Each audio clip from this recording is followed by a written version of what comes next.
كثير. يحكى أن فتى قال لأبيه: أريد الزواج من فتاة رأيتها وقد أعجبني جمالها وسحر عيونها. رد عليه والده وهو فرح ومسرور: أين هذه الفتاة حتى أخطبها لك يا بني؟ فلما ذهب ورأى الأب هذه الفتاة أعجب بها، وقال لابنه: اسمع يا بني، هذه الفتاة ليست من مستواك وأنت لا تصلح لها، هذه يستاهلها والله أعلم رجل له خبرة في الحياة وتعتمد عليه مثلي. اندهش الولد من كلام أبيه وقال له: كلا، بل أنا سأتزوجها يا أبي وليس أنت. تخاصما وذهبا لمركز الشرطة ليحلوا لهم المشكلة، وعندما قصا للضابط قصتهما قال لهم: أحضروا الفتاة لكي نسألها من تريد، الولد أم الأب؟ ولما رآها الضابط وانبهر من حسنها وفتنته قال لهم: هذه لا تصلح لكما، بل تصلح لشخص مرموق في البلد مثلي. وتخاصم الثلاثة وذهبوا إلى الوزير، وعندما رآها الوزير قال: هذه لا يتزوجها إلا الوزراء مثلي. وأيضا تخاصموا عليها حتى وصل الأمر إلى أمير البلدة، وعندما حضروا قال: أنا سأحل لكم المشكلة، أحضروا الفتاة.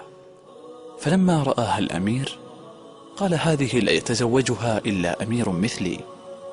وتجادلوا جميعا، ثم قالت الفتاة: أنا عندي الحل، سوف أركض وأنتم تركضون خلفي، والذي يمسكني أولا أنا من نصيبه ويتزوجني. وفعلا ركضت وركض الخمسة خلفها، الشاب والأب والضابط والوزير والأمير. وفجأة وهم يركضون خلفها سقط الخمسة في حفرة عميقة، ثم نظرت إليهم الفتاة من الأعلى وقالت: هل عرفتم من أنا؟